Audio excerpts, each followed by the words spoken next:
सावित्री 2 बेटों की माँ थी। उसे इस बात पर बड़ा घमंड था।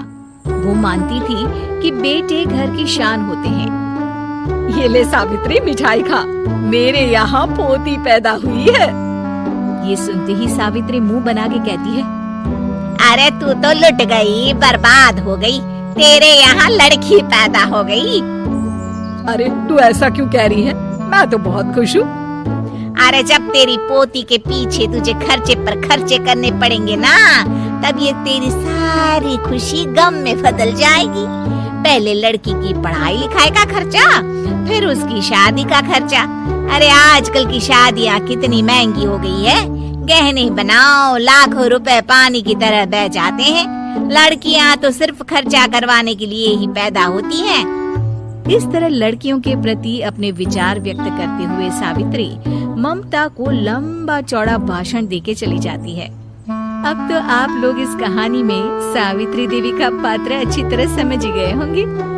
कुछ समय बाद सावित्री की बड़ी बहू भी एक लड़की को जन्म देती है। फिर क्या था, सावित्री पूरा आसमान सर पर उठा लेती है। हे भगवान, ये तो मुझसे किस जन्म का बदला ले रहा है। अरे मैं तो मंदिर में रोज आकर तुझसे कहती तो थी कि मुझे एक पोता चाहिए, और तूने मुझे पोती दे दी। इतनी मिठाइयाँ और प्रसाद चढ़ाने का क्या फायदा हुआ। तभी सावित्री की बहू निशा कहती है, क्या माँ जी, आप भी इतनी सी बात पर नाराज हो गई हैं? देखिए तो आपकी पोती कितनी सुंदर है, बिल्कुल आप पर गई है। अरे चुप कर, तुझे 9 महीने इतने महंगे महंगे काजू बादाम फल फ्रूट खिलाने का फायदा क्या हुआ? मेरे तो सारे पैसे बर्बाद हो गए। ये सुन सावित्री का बड़ा बेटा अजय कहता है, माँ, तुम सिर्फ नाम के लिए 2020 में रहती हो। असल में तुम्हारा दिमाग सैकड़ों साल पुरानी सोच रखता है। आज के जमाने में लड़का और लड़की में कौन फर्क करता है। मैं तो बहुत खुश हूँ कि भगवान ने मुझे लक्ष्मी के रूप में बेटी दी है। लेकिन सावित्री पर अजय की बातों का कोई असर नहीं होता।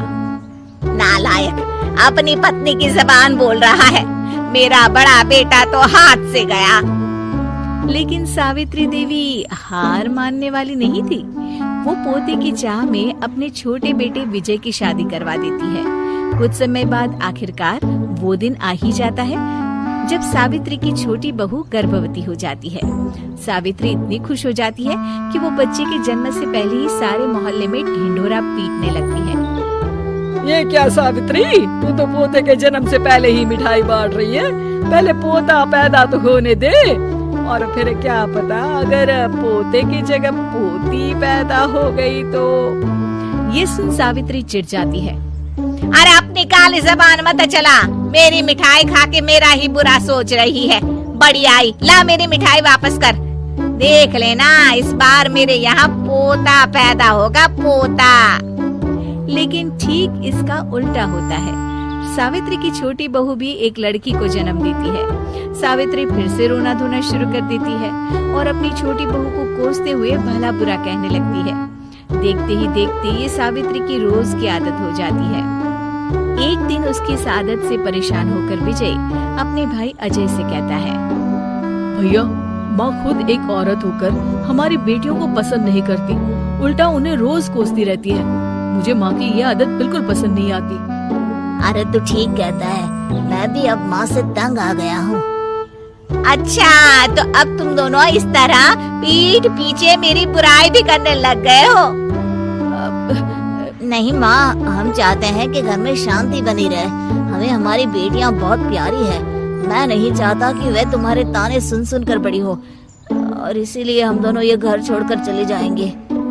हाँ माँ, मैं भैया की बात से सहमत हूँ। जब तुम इस घर में अकेली रहोगी तब तुम्हें अपनों की कीमत का एहसास होगा। अपने दोनों बेटों के मुंह से अपनी माँ के लिए इतने कठोर शब्द सुन सावित्री भावुक और रुआंसी होकर कहती है, क्या सच में तुम दोनों मुझे इस घर में अकेली छोड़कर चले जाओगे? हाँ माँ। हाँ माँ, अब पानी सर के ऊपर जा चुका है। मैं तुम दोनों के बिना नहीं रह सकती। अपनी सास के आंसू देख अजय और विजय की पत्नी अपने पतियों से लड़ पड़ती है। अरे जिसे जाना है वो जाए, मैं माँ जी को छोड़कर कहीं नहीं जाने वाली। भाभी, आप ये क्या कह रही हैं? वही जो तुम सुन रहे हो। दीदी बिल्कुल सही कह रही है। हम बेटियों के संस्कार हमें सिखाते हैं कि सास माँ समान नहीं बल्कि माँ ही होती है और उस माँ की जिंदगी भर सेवा की जाती है। बेटे अपना फर्ज भूल सकते हैं, लेकिन बेटियां नहीं। आप दोनों शौक से जा सकते हैं। माँ जी, हम दोनों के रहते आपको किसी बात की फिक्र करने की जरूरत नहीं। फिर क्या था, सावित्री के ऊपर छाए बेटों के घमंड के बादल उसकी बेटी स्वरूप बहुओं के तेज के आगे आंसू के रूप में परिवर्तित होकर सावित्री की आंखों से बहने लगते हैं और वो उन दोनों को गले लगा लेती है। मैं जिंदगी भर बेटियों को कोसती रही, लेकिन आज तुम दोनों को देख मुझे समझ आ गया कि बड़े अभागे होते हैं वो लोग जिनके घर बेटियां नहीं होती।